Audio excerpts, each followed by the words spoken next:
Eh, Padre, Padre amado, Padre grande, Padre amoroso, ¿cómo tenemos que estar conscientes de que nos has adoptado como hijos tuyos? Gracias por ese amor incondicional, gracias por todas las innumerables bendiciones que tú has derramado sobre nosotros. Nunca bastarían todos los segundos de nuestra vida agradeciéndote para presentarte lo que hay en nuestros corazones de reconocimiento por ese amor que tú nos has dado. Pero lo que sí podemos mostrarte es nuestro amor también, buscando conocerte más, como estamos aquí, este momento, queriendo escuchar de tu corazón lo que tienes para nosotros. Nos preparamos, sabemos que nuestras mentes finitas nunca captarán la grandeza de tu palabra, pero queremos llenarnos de ella para poco a poco irla asimilando, irla haciendo parte de nosotros. Te alabamos, te bendecimos, te entregamos este tiempo y pedimos que sea redimido, que sea útil, fructífero, que cumpla su propósito y sabemos que así será, porque oramos en el nombre de Cristo Jesús. Amén. Bueno, pues en ocasión anterior habíamos hablado de Moisés.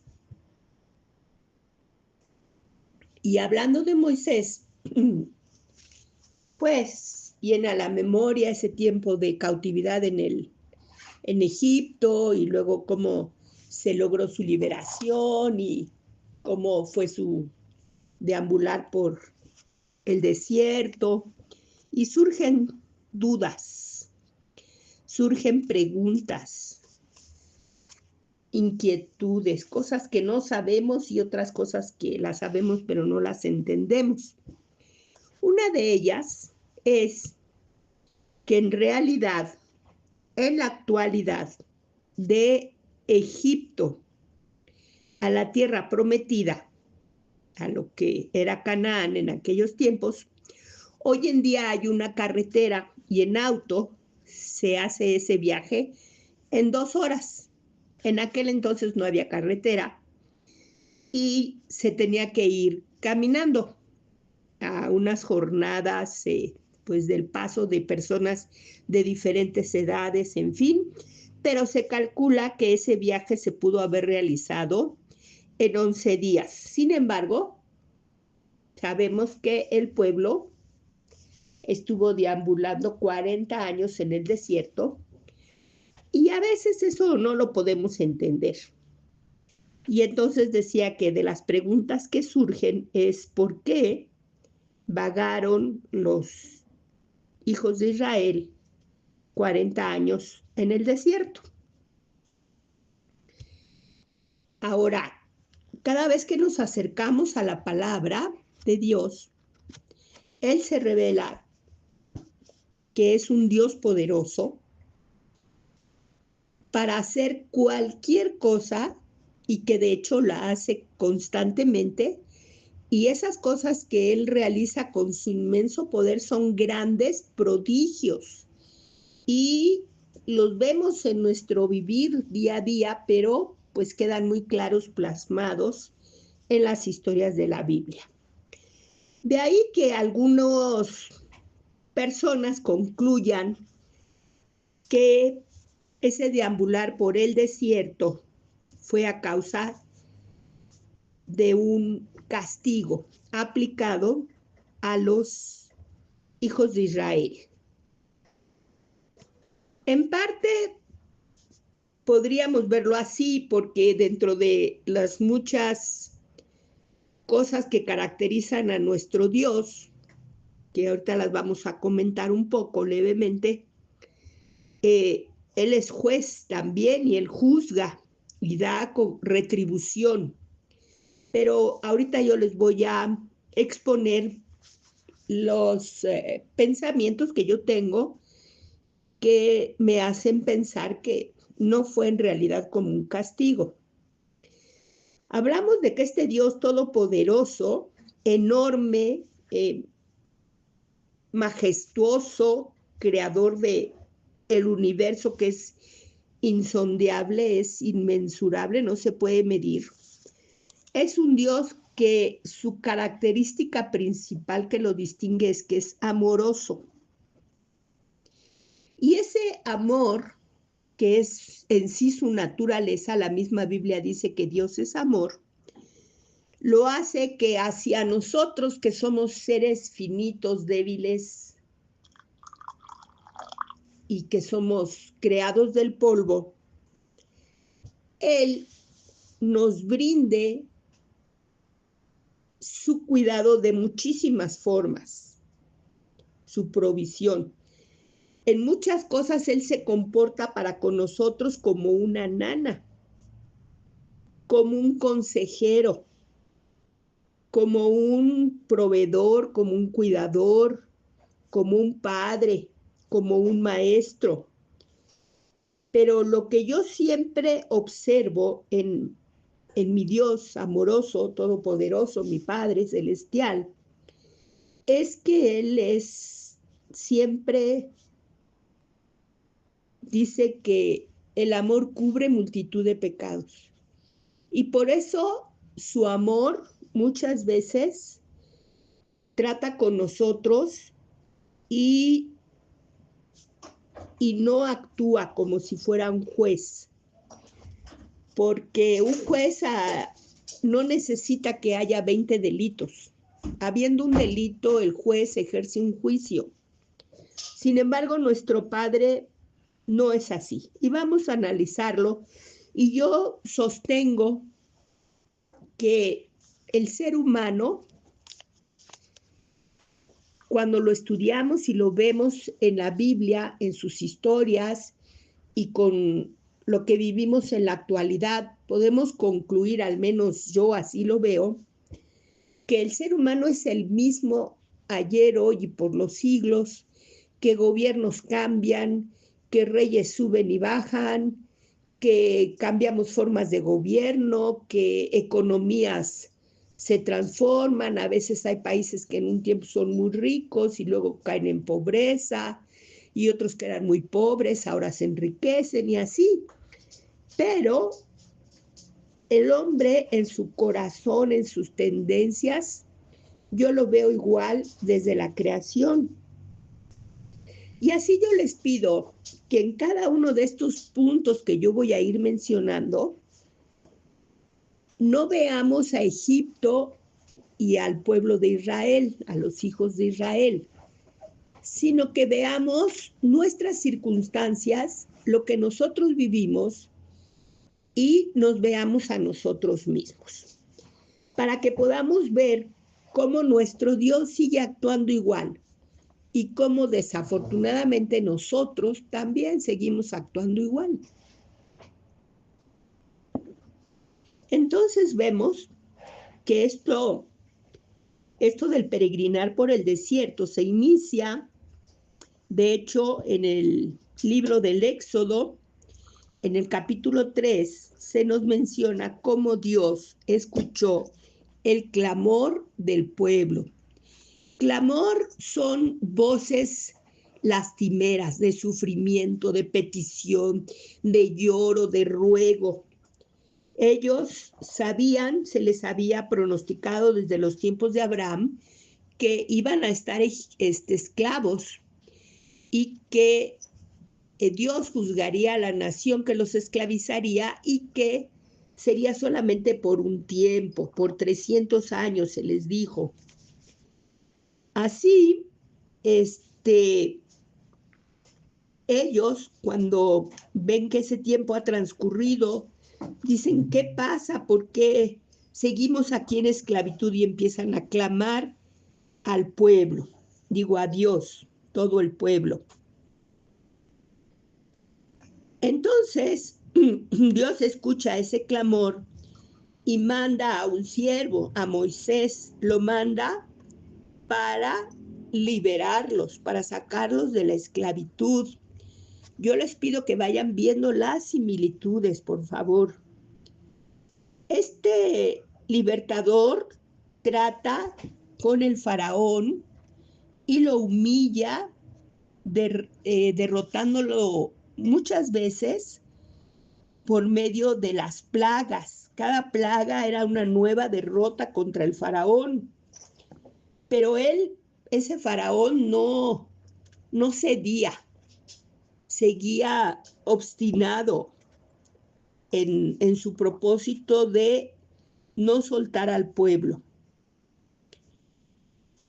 También vemos cómo Dios guarda en medio de todo el mal que rodea a Egipto por esas plagas, guarda a su pueblo para que estas plagas, estos males, no perjudiquen a los hijos de Israel.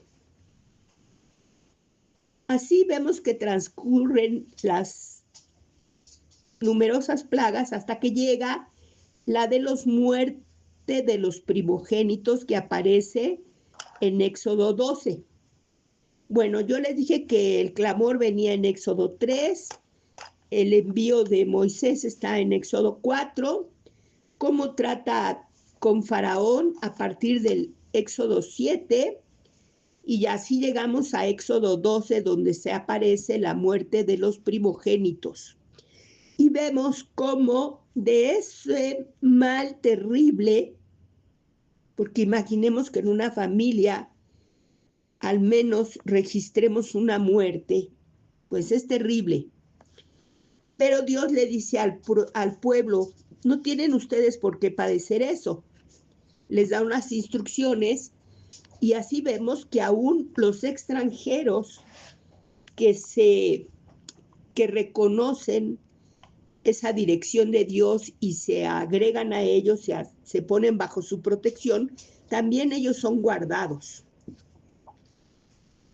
En este momento, Dios les da una ceremonia para realizarse por generaciones.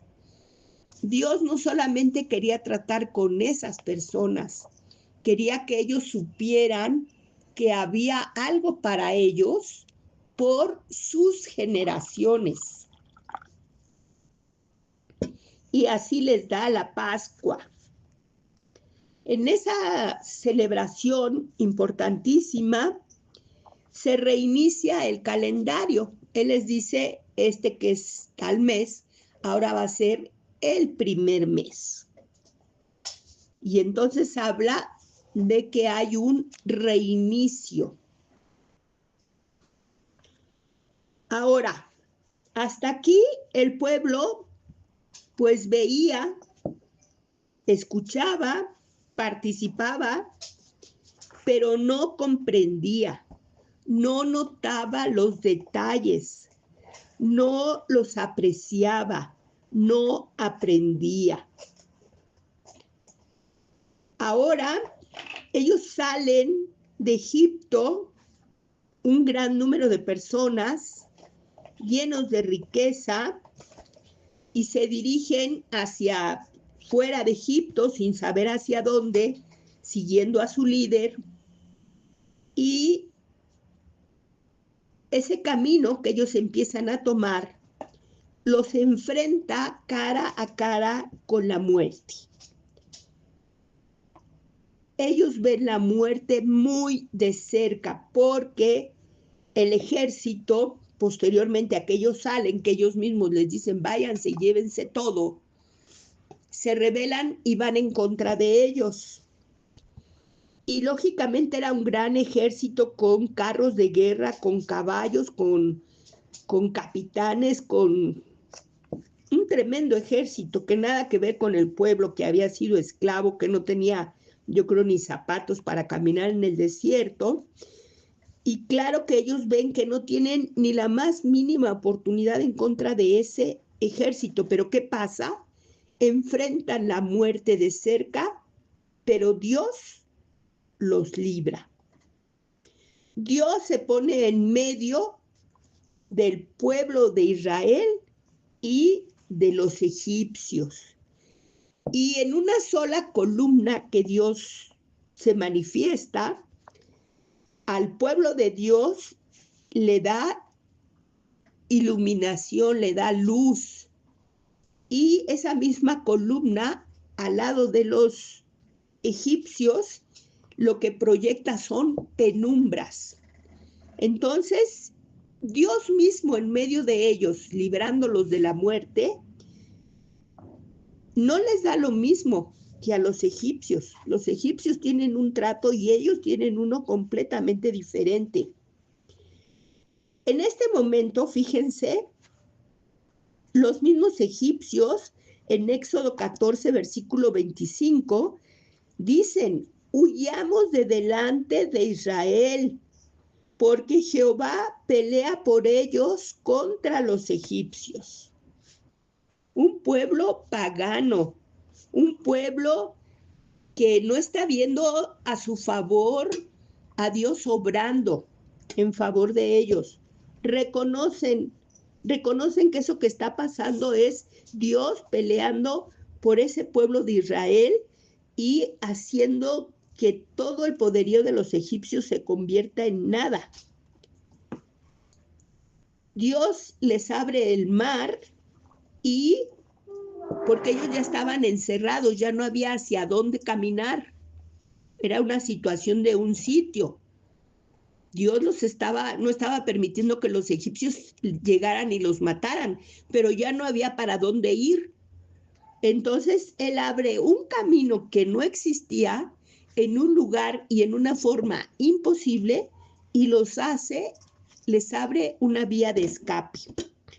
Y entonces ya abierta esa vía de escape, pues dirán los egipcios también, nosotros vamos a cruzar y de todos modos los vamos a ir persiguiendo. Pero entonces Dios cierra el mar y acaba con los egipcios.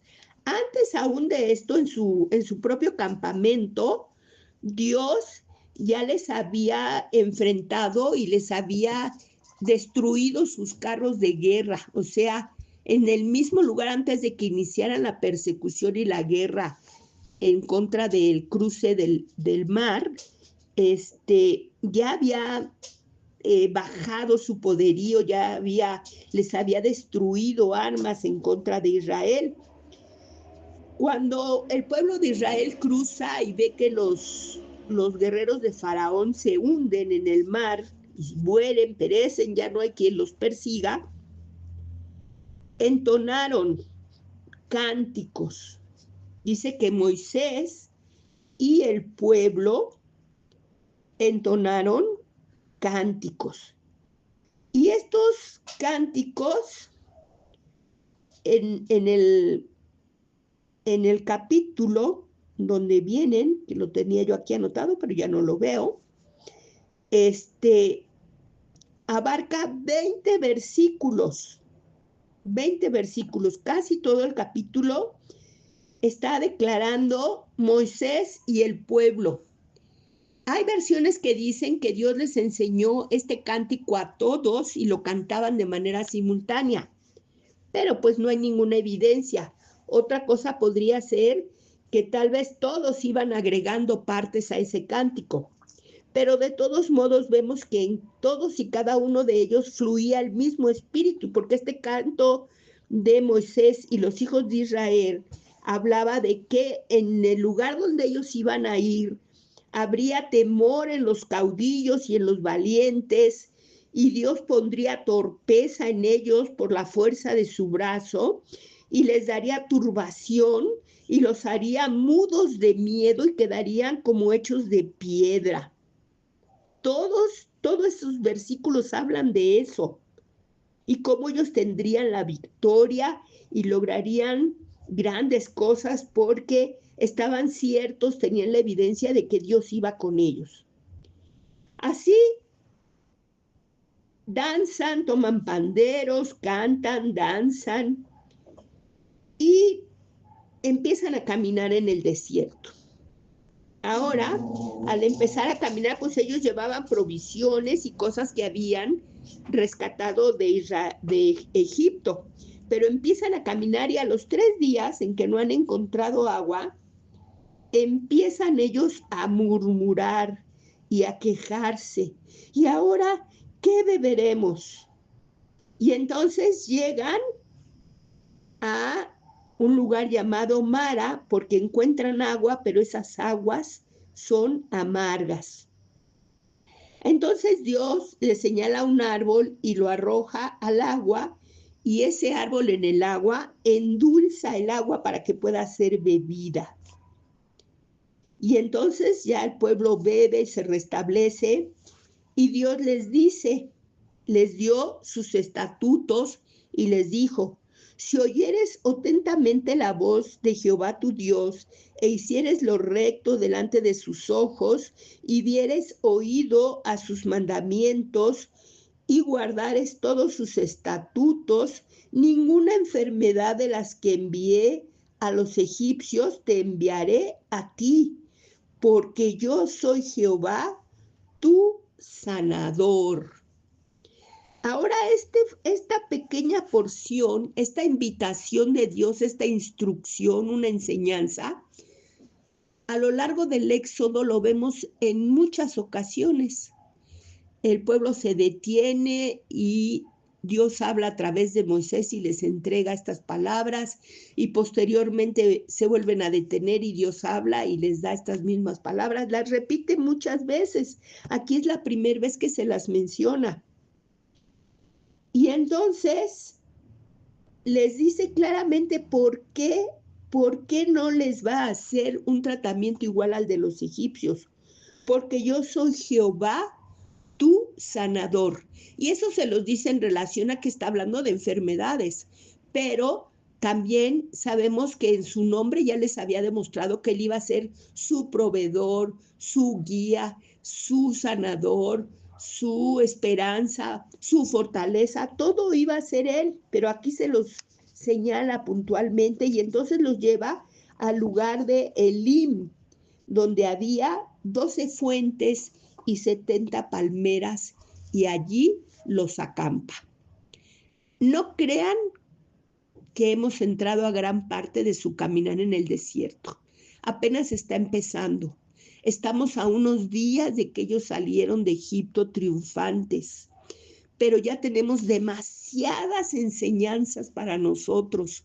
Yo los invito a que vayamos punto por punto, pensando si Dios a nosotros no se muestra como una nana, como un consejero, como un padre, como un maestro, si Dios no escucha nuestro clamor, si no nos ha mandado un libertador que trate con el enemigo poderoso y le ha humillado muchas veces a ese enemigo, si no nos ha guardado a nosotros en medio de los problemas del mundo, si no hemos llegado a ver cosas tan terribles que les pasan a otras personas, pero que a nosotros no nos toca, y aún a aquellos que no son del pueblo de Dios, pero que se acercan a nosotros, aún ellos alcanzan protección. No nos ha dado el Señor unas explicación de lo que es la Pascua, de lo que significa, y que lo tenemos para todas nuestras generaciones. No ha reiniciado nuestro calendario, no tenemos un día de un nuevo nacimiento, el día 0 para cada uno de nosotros en la vida espiritual. No es verdad que Dios nos hace ver a veces la muerte de cerca, pero aún así Él nos libra. No es cierto que una misma situación a nosotros nos brinda la luz cuando al resto les enseña las penumbras. No abre para nosotros circunstancias difíciles, imposibles como el mar, y nosotros pasamos, pero los demás se ahogan en ellas. No, los mismos contrarios nuestros dicen, es que no se puede contra ellos porque ellos tienen bendición de Dios. No, a veces nosotros nos ponemos a cantar esa canción que ha llegado hasta el día de hoy, de echó a la mar los carros del faraón. No lo cantamos, no lo danzamos. No podemos nosotros en nuestras oraciones, no hacemos esas declaraciones de triunfo, de que en el enemigo hay turbación, hay temor, hay fracaso y en nosotros hay victoria. Así lo hacemos. Pero ¿saben qué pasa? Al primer momento de escasez, cuando no vemos rápidamente el auxilio de Dios, empezamos a murmurar. Y murmurar es hablar bajito, susurrando, cuchicheando, ni siquiera tenemos el valor de decir, yo noto esto, ¿qué hacemos? No, hablamos a espaldas, cuchicheamos, criticamos. ¿Qué beberemos? ¿Qué haremos? ¿Y por qué hacen esto? ¿Y por qué no hacen lo otro? Y entonces, aún en medio de las amarguras de nuestra vida, Dios nos las endulza como esta agua. Y después de eso, nos dice, ¿quieres mi protección? ¿Quieres mi bendición? Guarda mis estatutos, da oído a mis palabras. Y entonces, todavía ni lo hacemos, todavía no aprendemos, seguimos siendo tan necios como los egipcios. Pero Dios dice, pobres, pobres hijos míos, son tan débiles, son tan torpes. Voy a llevarlos a un refrigerio, a esos pastos verdes que habla nuestro Salmo 23. Y entonces nos lleva a esas fuentes, a donde hay palmeras, a donde hay pasto. Pero ¿saben qué? El pueblo aún aquí no había aprendido nada. No aprendió nada. Y si seguimos estudiando en otra ocasión otras fracciones de ese caminar en el desierto, vamos a ver que Dios una y otra y otra y otra vez muestra su magnificencia, su bondad, su poder con el pueblo, pero el pueblo no entiende, el pueblo no se pone a ver los detalles, no se pone a buscar la enseñanza, no se pone a disposición para seguir la dirección de Dios, para obedecerlo, para recibir fácilmente la bendición de Dios. Y entonces, ¿qué pasa? No podemos llegar a esa tierra prometida. Primero tenemos que reconocer a Dios, reconocer nuestra debilidad, reconocer que si vamos rumbo a la tierra prometida no es porque lo merezcamos, no es porque seamos algo, es porque Dios nos ha elegido y porque nos ama y porque Él es el Todopoderoso y Él lo va a hacer todo. Lo único que necesitamos nosotros es poner atención a su palabra, dar oído a su voz, no estorbar su bendición. Vamos a meditar profundamente en cada uno de estos puntos, porque son una realidad en cada uno de nosotros y en nuestra vida. Vamos a despedirnos. Padre amado, necesitamos aprender. Es verdad, no te has manifestado a nuestra vida una vez, ni 3, ni 5. Son cada minuto tenemos evidencia de tu amor, de tu cuidado, de tu protección, de tu bendición, de cómo tú nos libras de cosas terribles, cómo tú endulzas todo lo que pudiera ser amargo para nosotros, cómo tú nos das victoria sobre todos los enemigos, no importa cuál sea y de dónde venga y con qué armas nos ataque. Pero no aprendemos, Padre. Y quizá está bien que no aprendamos.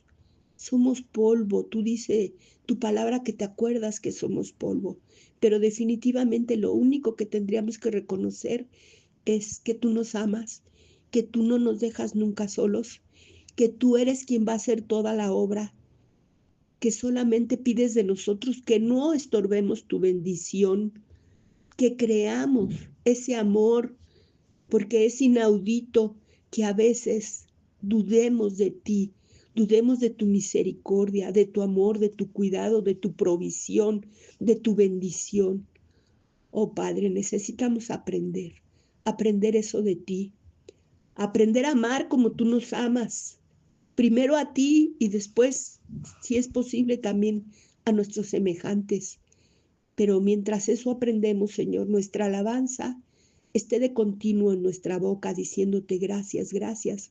Te alabamos, te bendecimos, te exaltamos y glorificamos tu nombre y oramos con gratitud en el nombre precioso de Cristo Jesús, nuestro Salvador. Amén.